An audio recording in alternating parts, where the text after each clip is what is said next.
Mr. Chairman, I have an amendment at the desk. Gentlelady recognized. Mr. Chairman, I reserve a point of order.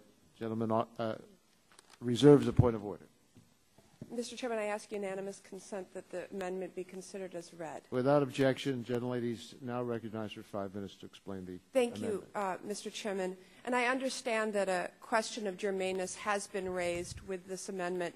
So I offer this amendment, will make arguments, and will ask for its withdrawal as I conclude. Mr. Chairman, there's a good case to be made as to why we should tackle serious challenges facing the public, educational, and government channels known as PEG channels. And I hope that I might receive assurances from you that our committee will take up PEG issues in the near future.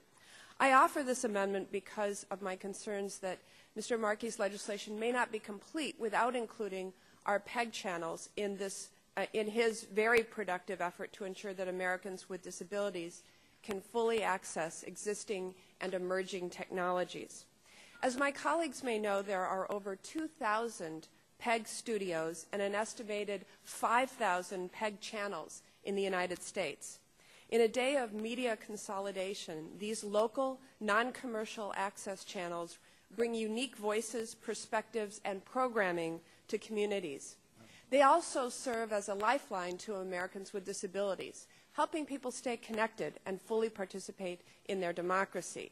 PEG channels provide an opportunity for individuals to, especially with mobility challenges, to monitor and engage in their local government, to take distance learning classes, to find out what services are available in their communities, and even participate in church worship services. While we strive for digital inclusion, we must protect and enhance the existing access to news and civic life available through PEG channels. My amendment would accomplish 3 simple things. First, it would clarify that the captioning obligations in the 21st Century Communications and Video Accessibility Act will not relieve providers of PEG channels from meeting the same standards that are required of broadcasters. For example, AT&T does not offer PEG channels the same way other cable operators do.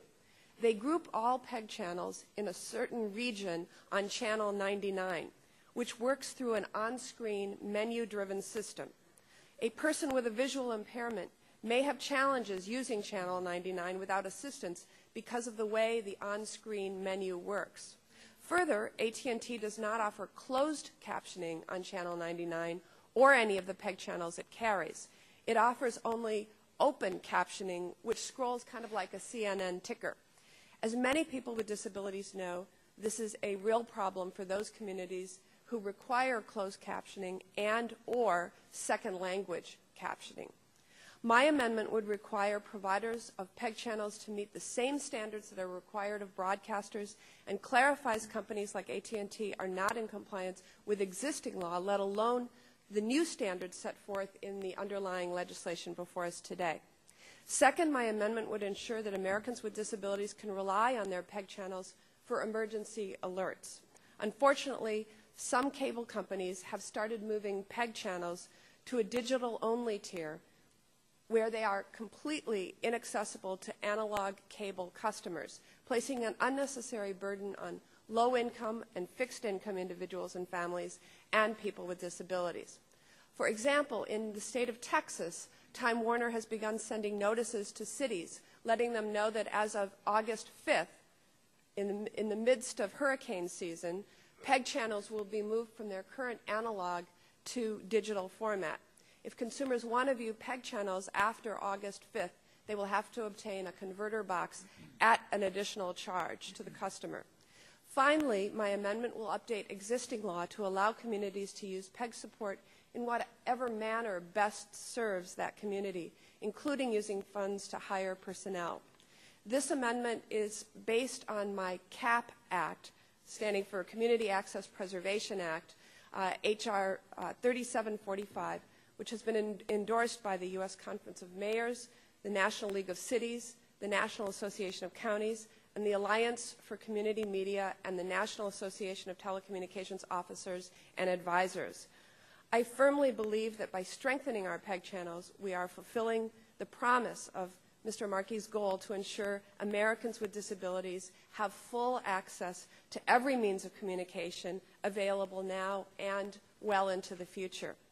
As I mentioned at the beginning of my statement, I do intend to withdraw this amendment, but I am hopeful that this committee will soon turn its attention to the challenges faced by PEG channels in our ever-changing telecommunications environment.